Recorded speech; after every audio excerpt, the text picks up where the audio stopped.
छठम पीर बैठा गुर भारी अर्जन काया पलट कै मूरत हर गोबिंद सवारी ਚੱਲੀ ਪੀੜੀ ਸੋਢੀਆਂ ਰੂਪ ਦਿਖਾਵਣ ਵਾਰੋ ਵਾਰੀ ਦਲ ਭੰਜਨ ਗੁਰ ਸੂਰਮਾ ਵਡ ਜੋਦਾ ਬਹੁ ਹੋ ਪਰਉਪਕਾਰੀ। ਵਾਹਿਗੁਰੂ ਜੀ ਕਾ ਖਾਲਸਾ ਵਾਹਿਗੁਰੂ ਜੀ ਕੀ ਫਤਿਹ। ਜਿਵੇਂ ਕਿ ਆਪ ਜੀ ਨੂੰ ਪਤਾ ਹੀ ਹੈ ਕਿ ਅੱਜ 10 ਗੁਰੂ ਸਾਹਿਬਾਨ ਜੀ ਦਾ ਜੀਵਨ ਸੀ ਜੋ ਸਿੱਖ ਵਿਰਾਸਤ ਦੇ ਵਿੱਚ ਉਹ ਸੰਪੂਰਨ ਹੋ ਗਿਆ, ਤੇ ਉਹ ਤੋਂ ਆਪਾਂ ਨੂੰ ਕੀ ਸੇਧ ਲੈਣੀ ਚਾਹੀਦੀ ਹੈ ਉਸੇ ਵਿਸ਼ੇ ਤੇ ਸਭ ਤੋਂ ਪਹਿਲਾਂ ਮੈਂ ਭਾਈ ਗੁਰਦੀਪ ਸਿੰਘ ਜੀ ਆਪ ਜੀ ਨੂੰ ਪੁੱਛਾਂਗਾ ਕਿ ਤੁਸੀਂ ਜੋ ਭਾਈ ਸਾਹਿਬ ਨੇ ਕੁਐਸਚਨ ਪੁੱਟ ਕੀਤਾ ਕਿ ਸਾਨੂੰ ਉਹ ਤੋਂ ਕੀ ਸੇਧ ਲੈਣੀ ਚਾਹੀਦੀ ਹੈ, ਉਹਦੇ ਬਾਰੇ ਤੁਸੀਂ ਕੀ ਵਿਚਾਰ ਦਿਓਗੇ? ਸੋ ਪਹਿਲਾਂ ਤਾਂ ਉਹਨਾਂ ਦਾ ਪ੍ਰੋਗਰਾਮ ਬੜਾ ਚੰਗਾ ਸੀ। ਮੈਂ ਪਹਿਲੇ 2-3 ਪ੍ਰੋਗਰਾਮ ਤਾਂ ਮਿਸ ਕਰ ਲਏ ਸੀ ਜੋ ਵਿਰਾਸਤ 'ਤੇ ਸੀ, ਪਰ ਉਹਨੇ ਜੋ ਹਿਸਟਰੀ ਗੁਰੂ ਨਾਨਕ ਸਾਹਿਬ ਤੋਂ ਲੈ ਕੇ ਗੁਰੂ ਗੋਬਿੰਦ ਸਿੰਘ ਤੱਕ ਦੱਸੀ ਬੜੀ ਚੰਗੀ ਸੀ। ਪਰ ਜੋ ਉਹਨੇ ਅੱਜ ਦੀ ਗੱਲ ਕੀਤੀ ਕਿ ਸਾਨੂੰ ਆਪਣੇ ਗੁਰਦੁਆਰੇ ਨੂੰ ਬਗੈਰ ਛੱਡ ਕੇ ਹੋਰਨਾਂ ਥਾਂ ਜਾਣਾ, ਇਹ ਵੈਰੀ ਇੰਪੋਰਟੈਂਟ ਹੈ। ਇੱਥੇ ਮੈਂ ਇੱਕ ਹੀ ਲਾਈਨ ਬੋਲਣੀ ਕਿ ਮੈਂ ਬਹੁਤ ਜਿਮਨੈਸਟਿਕਸ ਨਹੀਂ ਖੇਲਣੀ ਗੁਰਬਾਣੀ ਦੇ ਨਾਲ, ਪਰ ਇੱਕ ਭਾਈ ਗੁਰਦਾਸ ਦੀ ਵਾਰ ਆਉਂਦੀ ਹੈ ਕਿ ਘਰ ਘਰ ਅੰਦਰ ਧਰਮਸਾਲ। ਇਹ ਰੀਅਲੀ ਇੰਪੋਰਟੈਂਟ ਹੈ ਕਿ ਸਾਨੂੰ ਆਪਣੇ ਅੰਦਰ ਦੇਖਣਾ ਪਊਗਾ ਅਤੇ ਆਪਣਾ ਅੰਦਰ ਗੁਰਦੁਆਰਾ ਬਣਾਉਣਾ ਚਾਹੀਦਾ। ਸਿੱਖਾਂ ਨੂੰ ਹਮੇਸ਼ਾ ਗੁਰਦੁਆਰਾ ਜਾਣਾ ਚਾਹੀਦਾ। ਕੋਈ ਤਕਲੀਫ ਹੋਵੇ, ਸੁੱਖ ਹੋਵੇ, that's where they need to come rather than going out other places. So ਮੇਰੇ ਵਾਸਤੇ ਇੰਪੋਰਟੈਂਟ ਗੱਲ ਹੈ ਕਿ ਤੁਸੀਂ everyone should attend the Gurdwara rather than thinking ਕਿ ਮੈਨੂੰ ਹੋਰ ਕਿਤੋਂ ਵੀ ਕੁਛ ਮਿਲੂਗਾ, and from there ਉਹਨੂੰ ਆਪੇ ਸਿਹਤ ਮਿਲ ਜਾਣੀ। ਭਾਈ ਸਾਹਿਬ ਨੇ ਜਿਵੇਂ ਕਿ ਦੱਸਿਆ ਕਿ ਸਵੈ ਮੰਥਨ, ਉਹਦਾ ਮਤਲਬ ਇਹ ਹੈ ਕਿ ਸਾਰਾ ਕੁਛ ਮਤਲਬ ਪਹਿਲੇ ਗੁਰੂ ਸਾਹਿਬ ਤੋਂ ਲੈ ਕੇ 10ਵੇਂ ਗੁਰੂ ਸਾਹਿਬ ਦੇ ਜੀਵਨ ਦੇ ਵਿੱਚੋਂ ਆਪਾਂ ਨੂੰ ਕੀ ਇਹੋ ਜਿਹੀ ਜੀਵਨ ਜਾਂਚ ਲੈਣੀ ਚਾਹੀਦੀ ਹੈ, ਉਹਦੇ ਬਾਰੇ ਤੁਸੀਂ ਕੀ ਸੋਚਦੇ ਹੋ? ਯੈਸ, ਆਈ ਮੀਨ ਸੋ ਰੀਅਲੀ ਸਾਨੂੰ ਜੋ ਸਾਡੇ ਗੁਰਦੁਆਰਿਆਂ ਦੇ ਵਿੱਚ ਅੰਮ੍ਰਿਤਧਾਰੀ ਸਿੱਖ ਆ, ਐਟਲੀਸਟ ਸਾਨੂੰ ਉਹਨਾਂ ਵੱਲ ਦੇਖਣਾ ਤਾਂ ਚਾਹੀਦਾ ਕਿ ਉਹ ਕਿੱਦਾਂ ਰਹਿੰਦੇ ਬਹਿੰਦੇ ਆ, ਉਹਨਾਂ ਦੇ ਕੀ ਰਹਿਤ ਆ। Otherwise ਬਾਹਰ ਦੇਖ ਕੇ ਤਾਂ it gets really difficult I think for kids. We should have good role models within the gurdwaras so that people can think okay ਆਹ ਬੰਦਾ ਗੁਰਸਿੱਖ ਆ ਤੇ ਉਹਦੇ ਆਹ ਮਾਡਲ ਆ। ਜੋ ਹਿਸਟਰੀ ਦੇ ਵਿੱਚ ਗੱਲਾਂ ਕਰੀ ਜਾਂਦੇ ਕਿ ਗੁਰੂ ਨਾਨਕ ਸਾਹਿਬ ਜੀ ਨੇ ਆਹ ਦਿੱਤਾ, ਗੁਰੂ ਅੰਗਦ ਸਾਹਿਬ ਜੀ ਨੇ ਆਹ ਦਿੱਤਾ ਸਾਨੂੰ, we should combine all of it together। ਤੇ ਸਿੱਖ ਦੇ ਵਿੱਚ ਉਹ ਗੁਣ ਹੋਣੇ ਚਾਹੀਦੇ ਸਾਰੇ, ਜਿਹਨੂੰ ਸਾਰੇ ਬੋਲੀ ਦੇ ਜਾਂਦੇ ਕਿ ਜੀ ਨਾਮ ਜਪ, ਉਹ ਜਿਹੜੇ ਗੁਣ ਆ ਉਹ ਸਿੱਖ ਦੇ ਵਿੱਚ ਹੋਣੇ ਚਾਹੀਦੇ ਆ, and that's what's important I think. ਠੀਕ ਹੈ ਭਾਈ ਸਾਹਿਬ ਜੀ, ਧੰਨਵਾਦ ਭਾਈ ਸਾਹਿਬ ਜੀ। ਤੇ ਭਾਈ ਸਾਹਿਬ ਜੀ ਮੈਂ ਆਪ ਜੀ ਤੋਂ ਸੇਮ ਇਹੀ ਕੁਐਸਚਨ ਪੁੱਛਾਂਗਾ ਕਿ 10 ਗੁਰੂ ਸਾਹਿਬਾਨ ਦੇ ਜੀਵਨ ਤੋਂ ਆਪਾਂ ਨੂੰ ਕਿਹੜੀ ਜੀਵਨ ਜਾਂਚ ਲੈਣੀ ਚਾਹੀਦੀ ਹੈ ਜਿਹੜੀ ਅੱਜ ਆਪਾਂ ਨਹੀਂ ਲੈ ਰਹੇ? ਹਾਂਜੀ, ਵਾਹਿਗੁਰੂ ਜੀ ਕਾ ਖਾਲਸਾ ਵਾਹਿਗੁਰੂ ਜੀ ਕੀ ਫਤਿਹ। ਦੇਖੋ, ਪਹਿਲੀ ਬਹੁਤੀ ਇਸ ਸਵਾਲ ਉੱਤੇ ਵਿਚਾਰ ਕੀਤੀ ਨਹੀਂ। ਇਹੀ ਸਮਝਣਾ ਚਾਹੀਦਾ ਕਿ ਅਸੀਂ ਗੁਰੂ ਸਾਹਿਬ ਵੱਲ ਆਪਣਾ ਮੂੰਹ ਕਾਹਦੇ ਕੀਤਾ, ਕਿ ਅਸੀਂ ਗੁਰੂ ਸਾਹਿਬ ਤੋਂ ਕੀ ਸਿੱਖਣਾ ਚਾਹੁੰਦੇ ਹਾਂ। ਅਸੀਂ ਪਹਿਲੀ ਗੱਲ ਅਸੀਂ ਸਿੱਖ ਕਿਹਦੇ ਸਿੱਖ ਹਾਂ? ਜੇ ਅਸੀਂ ਸਿੱਖ ਆਪੇ ਆਪ ਨੂੰ ਕਹਾਉਂਦੇ ਹਾਂ, ਅਸੀਂ ਸਿੱਖ ਗੁਰੂ ਸਾਹਿਬ ਦੇ ਆ, ਜੋ ਗੁਰੂ ਗ੍ਰੰਥ ਸਾਹਿਬ ਦੀ ਬਾਣੀ ਆ ਜਾਂ ਉਹਨਾਂ ਦੇ ਇਤਿਹਾਸ ਆ, ਉਹਨਾਂ ਤੋਂ ਸੇਧ ਲੈਣੀ ਆ। ਅਤੇ ਜੋ ਗੁਰੂ ਦਾ ਸਿੱਖ ਆ, ਜੋ ਗੁਰੂ ਵੱਲ ਦੇਖ ਕੇ ਕੁਛ ਸਿੱਖੇ ਨਾ, ਜਾਂ ਜੋ ਗੁਰੂ ਸਾਹਿਬ ਦੇ ਆਸ਼ੇ ਅਨੁਸਾਰ ਸਾਨੂੰ ਦੱਸਿਆ ਕਿ ਜੀਵਨ ਜਾਂਚ ਲੈਣੀ ਚਾਹੀਦੀ ਆ, ਜੇ ਉਹ ਅਸੀਂ ਆਪਣੇ ਜੀਵਨ ਵਿੱਚ ਨਾ ਅਪਣਾਈਏ ਫਿਰ ਸਿੱਖ ਕਾਹਦਾ ਹੋਇਆ? ਹਾਂਜੀ, ਅਸੀਂ ਆਪਣੀ ਮਨ ਤਨ ਧਨ ਗੁਰੂ ਵੱਲ ਕਰਕੇ ਅਸੀਂ ਕੋਸ਼ਿਸ਼ ਕਰੀਏ ਜੀਵਨ ਅਨੁਸਾਰ ਕਿ ਅਸੀਂ ਗੁਰੂ ਦੇ ਸਿੱਖ, ਸੱਚੇ ਸੁੱਚੇ ਸਿੱਖ ਬਣੀਏ। ਅਤੇ ਇਹੀ ਵੱਡੀ ਸਾਡੇ ਕੋਲ ਸਿੱਖ ਹੋਣ ਦੇ ਨਾਤੇ ਇਹੀ ਵੱਡਾ ਸਾਡੇ ਲੈਸਨ ਹੋ ਸਕਦਾ ਕਿ ਅਸੀਂ ਗੁਰੂ ਸਾਹਿਬਾਂ ਕੋਲ ਕੀ ਸਿੱਖੀਏ। ਤੇ ਮਤਲਬ ਅੱਜ ਦਾ ਜਿਹੜਾ ਸਿੱਖ ਆ ਉਹ ਡੇਰਿਆਂ ਦੇ ਪਿੱਛੇ ਜਾ ਰਿਹਾ ਵਾ, ਜਾਂ ਜਿਹੜੀਆਂ ਬੀਬੀਆਂ ਉਹ ਡੇਰਿਆਂ ਦੇ ਮਗਰ ਲੱਗੀਆਂ ਹੋਈਆਂ ਜਾਂ ਡੇਰੇਦਾਰਾਂ ਦੇ ਮਗਰ ਲੱਗੀਆਂ ਹੋਈਆਂ। ਦੇਹ ਨੂੰ ਤਾਂ ਗੁਰੂ ਸਾਹਿਬ ਨੇ ਖਤਮ ਕਰ ਹੀ ਦਿੱਤਾ ਸੀਗਾ। ਗੁਰੂ ਸਾਹਿਬ ਨੇ ਜੋਤ ਅਤੇ ਜੁਗਤ ਦਾ ਜੋ ਸਿਸਟਮ ਆਪਾਂ ਨੂੰ ਦੱਸਿਆ ਸੀ ਉਸਨੂੰ ਸਿੱਖ ਫੋਲੋ ਕਿਉਂ ਨਹੀਂ ਕਰ ਰਿਹਾ? ਮਤਲਬ ਇਹ ਤਾਂ ਆਪਾਂ ਨੂੰ ਪਤਾ ਹੈ ਕਿ ਆਹ ਚੀਜ਼ ਆਪਾਂ ਨੂੰ ਕਰਨੀ ਚਾਹੀਦੀ ਹੈ। ਉਹਦੇ ਪਿੱਛੇ ਕੀ ਕਾਰਨ ਨੇ ਕਿ ਉਹ ਪ੍ਰੈਕਟੀਕਲ ਵੇ ਨਾਲ ਹੋ ਨਹੀਂ ਰਿਹਾ? ਉਹਦੇ ਪਿੱਛੇ ਕਮਜ਼ੋਰੀ ਕਿੱਥੇ ਪੈ ਰਹੀ ਆ ਅਤੇ ਉਸ ਕਮਜ਼ੋਰੀ ਨੂੰ ਆਪਾਂ ਕਿਸ ਤਰ੍ਹਾਂ ਓਵਰਕਮ ਕਰ ਸਕਦੇ ਹਾਂ? ਹਾਂਜੀ, ਦਾਸ ਨੇ ਇਹੀ ਪੁਆਇੰਟ ਪਿਛਲੇ ਐਤਵਾਰ ਬਣਾਈ ਸੀ ਕਿ ਅਸੀਂ ਕਰਦੇ ਸੀ ਸਾਡੇ ਸਿੱਖ ਇਤਿਹਾਸ ਤੋਂ ਟੁੱਟੇ ਪਏ ਆ। ਅਸੀਂ ਕੋਈ 95% 99% ਕੋਈ ਸਿੱਖ ਕੋਸ਼ਿਸ਼ ਕਰਦਾ ਹੀ ਨਹੀਂ ਕਿ ਅਸੀਂ ਗੁਰੂ ਸਾਹਿਬ ਨਾਲ ਜੁੜੀਏ। ਗੁਰੂ ਸਾਹਿਬ ਨਾਲ ਕਿੱਦਾਂ ਜੁੜਨਾ? ਜੋ ਸਾਡੇ ਨੇ ਸਿੱਧੇ ਸਾਡੇ ਨਾਲ ਗੁਰੂ ਸਾਹਿਬ ਗੱਲਬਾਤ ਕਰਦੇ ਆ ਬਾਣੀ ਰਾਹੀਂ, ਅਸੀਂ ਬਾਣੀ ਪੜ੍ਹੀਏ, ਉਸ ਦੀ ਵਿਚਾਰ ਕਰੀਏ ਅਤੇ ਉਸ ਜੋ ਗੁਰੂ ਸਾਹਿਬ ਸਾਨੂੰ ਗੁਣ ਦਿੰਦੇ ਆ ਉਹ ਕਿੱਦਾਂ ਆਪਣੇ ਜੀਵਨ ਵਿੱਚ ਢਾਲੀਏ। ਜੇ ਅਸੀਂ ਗੁਰੂ ਨਾਲ ਜੁੜਾਂਗੇ ਤਾਂ ਸਾਡੀ ਕਲਿਆਣ ਹੋਊਗਾ। ਜੇ ਅਸੀਂ ਨਹੀਂ ਗੁਰੂ ਨਾਲ ਜੁੜਦੇ, ਜੇ ਅਸੀਂ ਹੋਰਾਂ ਦੀ ਗੱਲਬਾਤ ਸੁਣੀ ਜਾਈਏ, ਕਈ ਤੁਹਾਨੂੰ ਇੱਦਾਂ ਦੀ ਵੀ ਮਿਲ ਗਏ ਕਿ ਕਿਤਾਬੀ ਗਿਆਨ ਜਾਂ ਬੁੱਕਾਂ ਤੋਂ ਬਹੁਤ ਲੈਓਗੇ, ਭਾਵੇਂ ਡੇਰੇ 'ਤੇ ਜਾਂਦੇ ਆ, ਭਾਵੇਂ ਬੰਦੇ ਮਗਰ ਜਾਂਦੇ ਆ, ਜਾਂ ਕਿਤਾਬਾਂ ਤੋਂ ਆਪਣਾ ਗਿਆਨ ਲੈਂਦੇ ਆ। ਜੇ ਜੋ ਸਾਨੂੰ ਗੁਰੂ ਸਾਹਿਬ ਨੇ ਸਾਨੂੰ ਬਖਸ਼ਿਸ਼ ਕੀਤੀ ਆ, ਸਭ ਤੋਂ ਵੱਡੀ ਗੁਰਬਾਣੀ, ਤੇ ਅੰਮ੍ਰਿਤ ਦੀ ਦਾਤ, ਅਸੀਂ ਉਹਨਾਂ ਵਿੱਚ ਦ੍ਰਿੜ ਹੋਈਏ ਤੇ ਆਪ ਗੁਰੂ ਸਾਹਿਬ, ਪੱਕਾ ਵਿਸ਼ਵਾਸ ਹੈ ਆਪ ਗੁਰੂ ਸਾਹਿਬ ਕਿਰਪਾ ਕਰਨਗੇ। ਸਾਨੂੰ ਹੋਰ ਕਿਤੇ ਜਾਣ ਦੀ ਲੋੜ ਨਹੀਂ, ਆਪਣੇ ਬਾਣੀ ਨਾਲ ਜੀਵਨ ਕਮਾਈਏ ਤੇ ਆਪ ਬਾਣੀ ਵਿੱਚ ਸਾਰੀ ਕਿਰਪਾ ਹੋ ਬਾਣੀ ਵਿੱਚ ਸਾਰੀ ਕਿਰਪਾ ਹੈ।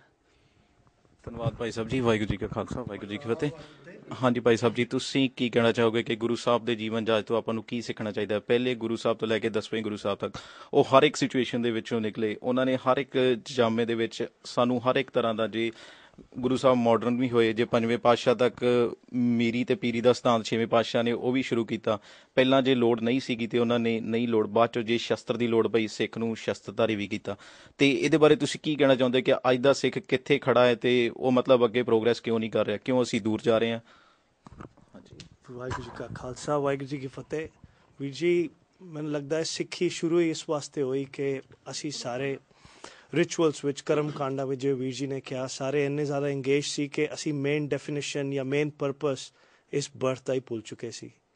ਅੱਜ ਅਗਰ ਮੈਂ ਸੋਚਾਂ ਕਿ ਕਿਸ ਵਾਸਤੇ ਅਸੀਂ ਉਸ ਲੈਵਲ 'ਤੇ ਨਹੀਂ ਪਹੁੰਚ ਪਾਏ ਜੋ ਸਾਡੇ ਤੋਂ ਐਕਸਪੈਕਟਡ ਸੀ, ਜਾਂ ਅਸੀਂ 84 ਲੱਖ ਜੋਨਾਂ ਤੋਂ ਬਾਅਦ ਇਸ ਜੋਨ ਵਿੱਚ ਆਏ ਕਿ ਅਸੀਂ ਜਨਮ ਮਰਨ ਦੇ ਗੇੜੇ 'ਚੋਂ ਮੁਕਤ ਹੋ ਜਾਈਏ, 84 ਦੇ ਗੇੜੇ 'ਚੋਂ ਬਚ ਜਾਈਏ, ਤੇ ਉਹਦਾ ਪਰਪਸ ਸਿਰਫ ਇੱਕੋ ਸੀ ਕਿ ਅਸੀਂ ਐਕਚੁਅਲੀ ਰੱਬ ਤੋਂ ਜੁੜੀਏ। ਸਾਡੇ ਜੀਵਨ ਵਿੱਚ ਇੰਨੀ ਸ਼ਰਧਾ ਹੋਵੇ, ਇੰਨਾ ਭਰੋਸਾ ਹੋਵੇ, ਜਿਵੇਂ ਵੀਰ ਜੀ ਨੇ ਕਿਹਾ, ਬਾਣੀ ਨਾਲ ਜੁੜੀਏ, ਸਹੀ ਰਸਤੇ ਚੱਲੀਏ। ਅੱਜ ਕੱਲ੍ਹ ਜਿੰਨੀ ਡਿਬੇਟ, ਜਿੰਨੀ ਸਾਰੀ ਗੱਲਾਂ, ਜਿੰਨੇ ਡਿਸਕਸ਼ਨ, ਜਿੰਨੇ ਡੇਰੇ, ਸਭ ਦਾ ਪਰਪਸ ਹੈ ਕਿ ਮੇਨ ਫੋਕਸ ਸਾਡਾ ਲੂਜ਼ ਹੋ ਜਾਵੇ। ਜੇ ਸਾਡਾ ਵਿਜ਼ਨ ਹੈਗਾ, ਜੇ ਭਰੋਸਾ, ਸ਼ਰਧਾ ਪੱਕੀ ਹੈਗੀ ਗੁਰੂ 'ਤੇ, ਫਿਰ ਕੁਛ ਨਹੀਂ ਮੂਵ ਕਰ ਸਕਦਾ। ਔਰ ਕਿਵੇਂ ਆਪਣਾ ਜੀਵਨ ਉੱਚਾ ਚੁੱਕਣ ਵਾਸਤੇ ਸਿਰਫ ਬਾਣੀ ਸਾਥ ਦੇਗੀ। ਬਾਣੀ ਹੋਵੇ, ਨਾਲੇ ਸਭ ਤੋਂ ਇੰਪੋਰਟੈਂਟ ਚੀਜ਼ ਮੈਨੂੰ ਜੋ ਲੱਗਦੀ ਹੈ ਉਹ ਫਿਲਟਰਸ ਹੈਗੇ। ਤੁਸੀਂ ਜਿਹਨੂੰ ਮਰਜ਼ੀ ਸੁਣੋ, ਲੇਕਿਨ ਆਪਣੇ ਗੁਰੂ 'ਤੇ ਭਰੋਸਾ ਪੱਕਾ ਹੋਣਾ ਚਾਹੀਦਾ, ਤਾਂ ਕਿ ਕੋਈ ਤੁਹਾਨੂੰ ਡੇਵੀਏਟ ਨਾ ਕਰ ਸਕੇ ਉਸ ਚੀਜ਼ ਤੋਂ। ਫਿਲਟਰਸ ਨਾਲ ਮੇਰਾ ਮਤਲਬ ਇਹ ਹੈਗਾ ਕਿ ਅਸੀਂ ਕਿਹੜੀ ਚੀਜ਼ ਲੈਣੀ ਹੈ, ਕਿਹੜੀ ਚੀਜ਼ ਨਹੀਂ ਲੈਣੀ, ਕਿਹੜੀ ਚੀਜ਼ ਮਰਿਆਦਾ ਵਾਸਤੇ, ਕਿਹੜੀ ਚੀਜ਼ ਆਪਣੀ ਸਿੱਖੀ ਵਾਸਤੇ ਸਹੀ ਹੈ, ਉਹਨੂੰ ਆਪਣੇ ਜੀਵਨ ਵਿੱਚ ਧਾਰਨ ਕਰਨ ਦੀ ਕੋਸ਼ਿਸ਼ ਕਰੀਏ। ਲੇਕਿਨ ਜਿਹੜੀ ਚੀਜ਼ ਸਾਨੂੰ ਸਿੱਖੀ ਉਹ ਤੋੜਦੀ ਹੈਗੀ, ਡਾਊਟਸ ਵਿੱਚ ਪਾਉਂਦੀ ਹੈਗੀ ਕਿ ਇਹ ਦਸਮ ਗ੍ਰੰਥ ਕੀ ਹੈਗਾ, ਇਹ ਬਾਣੀ ਗੁਰੂ ਸਾਹਿਬ ਨੇ ਲਿਖੀ ਹੈ ਨਹੀਂ ਲਿਖੀ, ਤੰਨਾ ਜੱਟ ਵਿੱਚੇ ਸੀ ਨਹੀਂ ਸੀ, ਜਾਂ ਉਹਨਾਂ ਦੇ 3 ਸ਼ਬਦ ਪਾਏ ਗਏ ਨੇ ਕਿ ਉਹ ਬਾਅਦ ਵਿੱਚ ਕਿਸੇ ਨੇ ਕੈਰੈਕਟਰ ਇੰਟਰੋਡਿਊਸ ਕੀਤਾ ਹੈ। ਹਿੰਦੂਆਂ ਦੀ ਬਾਣੀ, ਹਿੰਦੂ ਮਾਈਥੋਲੋਜੀ, ਗੁਰੂ ਗੋਬਿੰਦ ਸਿੰਘ ਜੀ, ਰਾਵਣ, ਰਾਮ, ਇਹ ਗੁਰੂ ਗ੍ਰੰਥ ਸਾਹਿਬ ਮੈਂਸ਼ਨ ਨੇ, ਇਹ ਐਕਚੁਅਲੀ ਸੀ ਜਾਂ ਸਿਰਫ ਇਸ ਵਾਸਤੇ ਮੈਂਸ਼ਨ ਕੀਤਾ ਹੈ ਕਿ ਉਸ ਟਾਈਮ 'ਤੇ ਪ੍ਰੀਵਲੈਂਟ ਬਹੁਤ ਸਟਰੋਂਗ ਟੌਪਿਕ ਸੀ ਜਾਂ ਐਪਿਕ ਸੀ। ਅਸੀਂ ਮੇਨ ਫੋਕਸ ਵੀ ਲੂਜ਼ ਕਰ ਰਹੇ ਹਾਂ ਵੀਰ ਜੀ ਕਿ ਐਕਚੁਅਲ ਪਰਪਸ ਕੀ ਹੈਗਾ ਇਸ ਲਾਈਫ ਦਾ। ਉਹ ਅਗਰ ਕਿਸੇ ਆਦਮੀ ਵਿੱਚ ਸੱਚੀ ਸ਼ਰਧਾ ਹੈਗੀ, ਉਹ ਉਸ ਗਲਤ ਸਟੋਰੀ ਤੋਂ ਵੀ ਅਗਰ ਮੇਨ ਕਰਕਸ ਲੈ ਲੇ ਆਪਣੀ ਲਾਈਫ ਵਿੱਚ, ਤਾਂ ਮੈਨੂੰ ਲੱਗਦਾ ਉਹ ਵੀ ਤਰ ਸਕਦਾ ਹੈ, ਚਾਹੇ ਉਹ ਸਟੋਰੀ ਗਲਤ ਹੋਵੇ। ਵਾਹਿਗੁਰੂ ਜੀ ਕਾ ਖਾਲਸਾ। ਤੇ ਤੁਸੀਂ ਕੀ ਸੋਚਦੇ ਹੋ, ਮਤਲਬ ਫਿਊਚਰ, ਐਜ਼ ਏ ਫਿਊਚਰ ਆਪਾਂ ਕੀ ਕਰ ਸਕਦੇ ਹਾਂ? ਹੁਣ ਇੰਨੀਆਂ ਮੁਸ਼ਕਲਾਂ ਆ ਰਹੀਆਂ ਨੇ ਤੇ ਫਿਊਚਰ ਦੇ ਵਿੱਚ ਕੀ ਆਪਾਂ ਨੂੰ ਇਹੋ ਜਿਹਾ ਕਰਨਾ ਪਏਗਾ? ਵੀਰ ਜੀ, ਮੈਨੂੰ ਲੱਗਦਾ ਪਹਿਲੀ ਚੀਜ਼ ਇਹ ਹੈ ਕਿ ਸਾਨੂੰ ਆਪਣੇ ਗੁਰੂ 'ਤੇ ਪੂਰਾ ਭਰੋਸਾ ਹੋਵੇ। ਗੁਰਬਾਣੀ ਕਹਿੰਦੀ ਜੈਸਾ ਸੇਵ ਤੈਸਾ ਹੋਵੇ। ਗੁਰੂ ਗ੍ਰੰਥ ਸਾਹਿਬ ਨੂੰ ਕਿਤਾਬ ਵੀ ਮੰਨਦੇ ਨੇ ਲੋਕ, ਗੁਰੂ ਗ੍ਰੰਥ ਸਾਹਿਬ ਨੂੰ ਰੱਬ ਵੀ ਮੰਨਦੇ ਨੇ। ਜੋ ਜਿਸ ਤਰੀਕੇ ਨਾਲ ਪੁੱਛਦਾ ਹੈਗਾ ਉਹਦੇ 'ਚੋਂ ਹੀ ਉਹ ਕੱਢ ਲੈਂਦਾ। ਕੋਈ ਕਹਿੰਦਾ ਗੁਰੂ ਗ੍ਰੰਥ ਸਾਹਿਬ ਸਾਡੇ ਨਿਰਾਕਾਰ ਹੈਗੇ, 10 ਗੁਰੂ ਸਾਡੇ ਸਾਕਾਰ ਸੀ, ਅਸੀਂ ਉਹਨਾਂ ਨਾਲ ਜੁੜ ਨਹੀਂ ਸਕਦੇ, ਕੁਐਸਚਨ ਆਨਸਰ ਨਹੀਂ ਕਰ ਸਕਦੇ, ਇਸ ਲਈ ਸਾਨੂੰ ਡੇਰਿਆਂ ਦੀ ਜ਼ਰੂਰਤ ਫੀਲ ਹੁੰਦੀ ਹੈ ਕਿ ਅਸੀਂ 1 to 1। ਫਿਰ ਉਹੀ ਗੱਲ ਕਿ ਅਸੀਂ ਜਾਤ ਪਾਤ ਵਿੱਚ ਇੰਨੇ ਜ਼ਿਆਦਾ ਇੰਗੇਜਡ ਹੈਗੇ ਕਿ ਅਸੀਂ, ਕਿਉਂਕਿ ਆਪਣੀ ਜਾਤ ਵਿੱਚ ਸੋਚਦੇ ਹਾਂ ਕਿ ਇਹ ਛੋਟੇ ਹੈਗੇ, ਇਸ ਕਰਕੇ ਅਸੀਂ ਦੂਜੀ ਜਗ੍ਹਾ ਜਾ ਕੇ ਰਸਤਾ ਲੱਭਦੇ ਹਾਂ ਕਿ ਸਾਨੂੰ ਐਟਲੀਸਟ ਉੱਥੇ ਕੋਈ ਗਲੇ 'ਤੇ ਲਾਉਂਦਾ, ਉੱਥੇ ਪੁੱਛਿਆ ਤਾਂ ਨਹੀਂ ਜਾਂਦਾ ਤੇਰਾ ਪਿੰਡ ਕਿਹੜਾ ਹੈਗਾ ਜਾਂ ਤੇਰੀ ਕਾਸਟ ਕਿਹੜੀ ਹੈਗੀ, ਤੂੰ ਕਿੱਥੇ ਬੈਠ ਕੇ ਲੰਗਰ ਛਕੇਗਾ। ਤੇ ਉਹ ਜਿਹੜੇ ਸਾਨੂੰ ਗੱਲ ਨੂੰ ਲਾਉਣ ਨੂੰ ਤਿਆਰ ਹੁੰਦੇ ਨੇ ਤੇ ਡੈਫੀਨੇਟਲੀ ਉੱਥੇ ਇੱਕ ਕੰਫਰਟੇਬਲ এনवायरमेंट ਮਿਲਦਾ ਉਹਨਾਂ ਨੂੰ। ਤੇ ਮੈਨੂੰ ਇਹੋ ਲੱਗਦਾ ਵੀਰ ਜੀ ਕਿ ਇਹਨਾਂ ਚੀਜ਼ਾਂ ਤੋਂ ਹਟ ਕੇ ਮੇਨ ਫੋਕਸ ਆਪਣਾ ਸਹੀ ਹੋਣਾ ਚਾਹੀਦਾ ਕਿ ਅਸੀਂ ਆਪਣੇ ਜੀਵਨ ਵਿੱਚ ਬਸ ਸੱਚੇ ਨਾਲ ਜੁੜੀਏ, ਗਲਤ ਚੀਜ਼ ਤੋਂ ਦੂਰ ਰਹੀਏ, ਔਰ ਪਤਾ ਹੋਵੇ ਵਾਹਿਗੁਰੂ ਇੰਨੀ ਬਾਣੀ ਹੋਵੇ ਜੀਵਨ ਵਿੱਚ ਕਿ ਅਸੀਂ ਸਹੀ ਗਲਤ ਦੀ ਪਛਾਣ ਕਰ ਸਕੀਏ। Thank you Bhai Sahib ji. ਵਾਹਿਗੁਰੂ ਜੀ ਕਾ ਖਾਲਸਾ, ਵਾਹਿਗੁਰੂ ਜੀ ਕੀ ਫਤਿਹ। ਤੁਸੀਂ ਭਾਈ ਸਾਹਿਬ ਜੀ ਕੀ ਕਹਿਣਾ ਚਾਹੋਗੇ? ਜਿਵੇਂ ਕਿ ਭਾਈ ਸਾਹਿਬ ਜੀ ਨੇ ਕੁਐਸਚਨ ਪੁੱਟ ਕੀਤਾ ਕਿ ਪਹਿਲੇ ਗੁਰੂ ਸਾਹਿਬਾਨ ਤੋਂ ਲੈ ਕੇ 10ਵੇਂ ਗੁਰੂ ਸਾਹਿਬਾਨ ਤੱਕ ਜੋ ਜੀਵਨ ਜਾਂਚ ਸਾਨੂੰ ਦੱਸੀ ਗਈ ਸੀ, ਅਸੀਂ ਉਸ ਆਸਰੇ ਨੂੰ ਛੱਡ ਕੇ ਆਲੇ ਦੁਆਲੇ ਬਾਕੀ ਦੇ ਆਸਰੇ ਲੱਭਦੇ ਹਾਂ। ਹਾਂਜੀ, ਵਾਹਿਗੁਰੂ ਜੀ ਕਾ ਖਾਲਸਾ, ਵਾਹਿਗੁਰੂ ਜੀ ਕੀ ਫਤਿਹ। ਵੈਰੀ ਗੁੱਡ ਟੌਪਿਕ ਹੈਗਾ ਜਿਹੜਾ ਅੱਜ ਮਤਲਬ ਤੁਸੀਂ ਸ਼ੁਰੂ ਕੀਤਾ।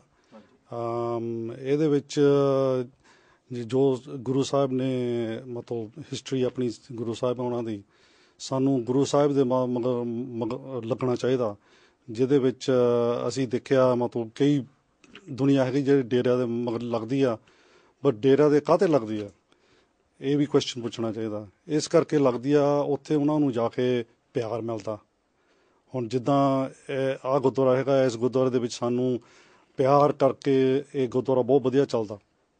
ਹਾਂਜੀ, ਜੇ ਪਿਆਰ ਦੇ ਨਾਲ ਤੁਸੀਂ ਹਰ ਇੱਕ ਦੁਨੀਆ ਨੂੰ ਨਾਲ ਜੋੜ ਸਕਦੇ। ਦਰਅਸਲ ਇੱਥੇ ਕਈ ਇਲਾਕਿਆਂ ਦੇ ਵਿੱਚ ਹੈਗਾ ਜਿਹਦੇ ਵਿੱਚ ਪਿਆਰ ਨਾਲ ਨਹੀਂ ਚੱਲਦੇ, ਫਿਰ ਉਹ ਸੰਗਤ ਜਾਂ ਟੁੱਟ ਜਾਂਦੀ ਆ, ਹੋਰ ਫਿਰ ਰਸਤੇ ਫੜ ਲੈਂਦੀ ਆ। ਪਹਿਲੀ ਗੱਲ ਹੈਗੀ ਆ ਗੁਰੂ ਦੇ ਨਾਲ ਲੱਗਣਾ। ਉਹ ਗੁਰੂ ਨਾਨਕ ਦੇਵ ਜੀ ਨੇ ਗੁਰਬਾਣੀ ਦੇ ਵਿੱਚ ਜਪਜੀ ਸਾਹਿਬ ਦੇ ਸਭ ਕੁਛ ਲਿਖਿਆ ਆ।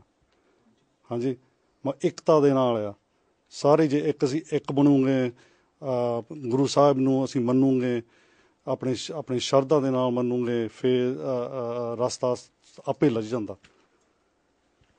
ਧੰਨਵਾਦ ਜੀ। ਵਾਹਿਗੁਰੂ ਜੀ ਕਾ ਖਾਲਸਾ, ਵਾਹਿਗੁਰੂ ਜੀ ਕੀ ਫਤਿਹ। ਹਾਂਜੀ ਸਿੰਘ ਸਾਹਿਬ, ਤੁਸੀਂ ਇਹਦੇ ਬਾਰੇ ਕੀ ਕਹਿਣਾ ਚਾਹੁੰਦੇ ਹੋ? ਵਾਹਿਗੁਰੂ ਜੀ ਕਾ ਖਾਲਸਾ, ਵਾਹਿਗੁਰੂ ਜੀ ਕੀ ਫਤਿਹ। ਮੈਂ ਵੀਰ ਜੀ ਇਹ ਕਹਿਣਾ ਚਾਹਾਂਗਾ ਵੀ ਡੇਰਿਆਂ 'ਤੇ ਜਾਂ ਕਿਸੇ ਸੰਤਾਂ ਮਹਾਂਪੁਰਸ਼ਾਂ ਦੇ ਕੋਲ ਜਾਣਾ, ਉਹ ਆਮ ਬੰਦਾ ਕਿਉਂ ਜਾਂਦਾ? ਆਮ ਇਨਸਾਨ ਇਸ ਕਰਕੇ ਜਾਂਦਾ ਕਿਉਂਕਿ ਜਿਹੜਾ ਉੱਥੋਂ ਪ੍ਰਚਾਰ ਹੈ, ਜਿਹੜਾ ਗੁਰਬਾਣੀ ਦਾ ਪ੍ਰਚਾਰ ਕਰਦੇ ਨੇ ਸੰਤ ਮਹਾਂਪੁਰਸ਼ ਜਾਂ ਫਿਰ ਡੇਰੇ 'ਤੇ ਜਿਹੜਾ ਵੀ ਬਾਬਾ ਬੈਠਾ ਜਾਂ ਜੋ ਵੀ ਹੈ, ਉਹ ਪ੍ਰਚਾਰ ਬਿਲਕੁਲ ਠੀਕ ਕਰਦੇ ਨੇ। ਉਸ ਤੋਂ ਬਾਅਦ ਜਦੋਂ ਵਿੱਚ ਵੜ ਕੇ ਵੇਖਦੇ ਆ, ਜਦੋਂ ਉਹਨਾਂ ਨੂੰ ਵਿੱਚ ਵੜ ਕੇ ਦੇਖਿਆ ਜਾਂਦਾ, ਉਹਨਾਂ ਦੀਆਂ ਆਪਣਾ ਜੀਵਨ, ਉਹਨਾਂ ਦੀਆਂ ਆਪਣੀਆਂ ਆਦਤਾਂ, ਹੈ ਨਾ, ਉਦੋਂ ਫਿਰ ਇਹ ਸਾਰੀ ਜੋ ਵੀ ਦੁਨੀਆ ਦੇ ਅੱਗੇ ਉਹਨਾਂ ਦਾ ਸੱਚਾਈ ਜਦੋਂ ਆਉਂਦੀ ਹੈ, ਫਿਰ ਸਾਰੇ ਆਪਾਂ ਕਹਿੰਦੇ ਹਾਂ ਵੀ ਡੇਰੇ 'ਤੇ ਜਾਣਾ ਠੀਕ ਨਹੀਂ ਹੈ, ਸੰਤਾਂ ਮਹਾਂਪੁਰਸ਼ਾਂ ਕੋਲ ਜਾਣਾ ਠੀਕ ਨਹੀਂ ਹੈ। ਪਰ ਇੱਕ ਗੱਲ ਮੈਂ ਇਹ ਕਹਿਣਾ ਚਾਹਾਂਗਾ ਵੀ ਇੱਕ ਤਾਂ ਸਭ ਤੋਂ ਵੱਡੀ ਗੱਲ ਇਹ ਹੈ ਵੀ ਸਾਨੂੰ ਬਾਣੀ ਨਾਲ ਜੁੜਨਾ ਚਾਹੀਦਾ, ਜਿਵੇਂ ਕਿ ਮੇਰੇ ਵੀਰ ਜੀ ਪਹਿਲਾਂ ਵੀ ਕਹਿ ਬੈਠੇ ਨੇ। ਅਤੇ ਜਦੋਂ ਬਾਣੀ ਨਾਲ ਆਪਾਂ ਜੁੜਦੇ ਹਾਂ, ਸਾਡਾ ਵਿਸ਼ਵਾਸ ਦ੍ਰਿੜ ਹੋਵੇ, ਅਤੇ ਫਿਰ ਮੈਨੂੰ ਨਹੀਂ ਲੱਗਦਾ ਵੀ ਹੋਰ ਕਿਸੇ ਪਾਸੇ ਜਾ ਸਕਦੇ ਹਾਂ। ਜੇ ਜਾਂਦੇ ਆ ਲੋਕ, ਅਤੇ ਮੈਂ ਉਹਨਾਂ ਨੂੰ ਇਹ ਕਹਿਣਾ ਚਾਹਾਂਗਾ ਵੀ ਉਹ ਜੇ ਉੱਥੇ ਜਾਣ ਜਿੱਥੇ ਉਹਨਾਂ ਨੂੰ ਬਾਣੀ ਬਾਰੇ ਸੱਚ ਅਤੇ ਸਹੀ ਗਾਈਡ ਕੀਤਾ ਜਾਂਦਾ, ਠੀਕ ਹੈ। ਜੇ ਉਹਨਾਂ ਨੂੰ ਬਾਣੀ ਬਾਰੇ ਕੋਈ ਗਲਤ ਗੱਲ ਕੀਤੀ ਜਾਂਦੀ ਹੈ, ਗੁਰੂ ਮਹਾਰਾਜ ਬਾਰੇ ਕੋਈ ਗਲਤ ਗੱਲ ਕੀਤੀ ਜਾਂਦੀ ਹੈ, ਤਾਂ ਉੱਥੇ ਉਸ ਡੇਰੇ 'ਤੇ ਜਾਣ ਦਾ ਕੋਈ ਮਤਲਬ ਨਹੀਂ ਬਣਦਾ। ਅਤੇ ਆਪਣਾ ਵਿਸ਼ਵਾਸ ਦ੍ਰਿੜ ਰੱਖਣ, ਅਤੇ ਅਸੀਂ ਕਦੀ ਆਪਣੇ ਧਰਮ ਤੋਂ ਪਿੱਛੇ ਨਹੀਂ ਹਟ ਪਾਵਾਂਗੇ। ਧੰਨਵਾਦ ਭਾਈ ਸਾਹਿਬ ਜੀ। ਹਾਂਜੀ ਭਾਈ ਸਾਹਿਬ ਜੀ, ਤੁਸੀਂ ਕੀ ਕਹਿਣਾ ਚਾਹੁੰਦੇ ਹੋ ਇਹਦੇ ਬਾਰੇ? ਵਾਹਿਗੁਰੂ ਜੀ ਕਾ ਖਾਲਸਾ, ਵਾਹਿਗੁਰੂ ਜੀ ਕੀ ਫਤਿਹ। ਸੋ ਬਹੁਤ ਹੀ ਵਧੀਆ ਜੋ ਇਹ ਪ੍ਰੋਗਰਾਮ ਉਲੀਕਿਆ ਗਿਆ, ਸ਼੍ਰੀ ਗੁਰੂ ਸਿੰਘ ਸਭਾ ਹਿਚਨ ਨੂੰ ਇਹ ਸਮਾਂ ਮਿਲਿਆ। ਗੱਲ ਜੋ ਚੱਲ ਰਹੀ ਹੈ ਇਸ ਵੇਲੇ ਵਿਸ਼ਵਾਸ ਦੀ, ਮੰਨਣ ਦੀ, ਸਤਿਗੁਰਾਂ ਨੇ ਜਿਸ ਵੇਲੇ ਸੁਖਮਨੀ ਸਾਹਿਬ ਉਚਾਰਨ ਕੀਤੀ ਹੈ, ਉਹਦੇ ਵਿੱਚ ਉਹਨਾਂ ਨੇ 15ਵੇਂ ਸ਼ਲੋਕ ਦੇ ਵਿੱਚ ਕਿਹਾ, ਜਿਸ ਕੈ ਮਨ ਗੁਰ ਕੀ ਪ੍ਰਤੀਤ ਤਿਸ ਜਨ ਆਵੈ ਹਰ ਪ੍ਰਭ ਚੀਤ। ਜੇ ਸਾਨੂੰ ਪ੍ਰਤੀਤ ਹੀ ਨਹੀਂ, ਵਿਸ਼ਵਾਸ ਹੀ ਨਹੀਂ, ਤੇ ਅਸੀਂ ਭਟਕਦੇ ਫਿਰਦੇ ਹਾਂ, ਕਦੀ ਕਿਤੇ ਜਾਂਦੇ ਹਾਂ, ਕਦੀ ਕਿਤੇ ਜਾਂਦੇ ਹਾਂ, ਅਤੇ ਇਸ ਤਰ੍ਹਾਂ ਜਾਣ ਦੇ ਨਾਲ ਸਾਨੂੰ ਆਸੇ ਪਾਸੇ ਕੁਛ ਨਹੀਂ ਮਿਲਣਾ, ਡੇਰਿਆਂ ਤੋਂ ਸਾਨੂੰ ਕੁਛ ਨਹੀਂ ਮਿਲਣਾ। ਹਾਂ, ਇੰਨੀ ਗੱਲ ਜ਼ਰੂਰ ਕਹਾਂਗੇ ਵੀ ਜਿਵੇਂ ਸਾਡੇ ਭਾਈ ਸਾਹਿਬ ਨੇ ਕਿਹਾ ਵੀ ਕੁਛ ਐਸੇ ਵੀ ਮਹਾਂਪੁਰਸ਼ ਨੇ ਜਿਨ੍ਹਾਂ ਦੀ ਰਹਿਮਤ ਦਾ ਸਦਕਾ, ਜਿਨ੍ਹਾਂ ਦੀ ਬਖਸ਼ਿਸ਼ ਦਾ ਸਦਕਾ ਸੰਗਤ ਬਹੁਤ ਧੰਨ ਗੁਰੂ ਗ੍ਰੰਥ ਸਾਹਿਬ ਮਹਾਰਾਜ ਨਾਲ ਜੁੜੀ ਹੈ। ਅਸੀਂ ਉਹਨਾਂ ਦਾ ਦੇਣਾ ਨਹੀਂ ਦੇ ਸਕਦੇ, ਉਹਨਾਂ ਮਹਾਂਪੁਰਸ਼ਾਂ ਦਾ।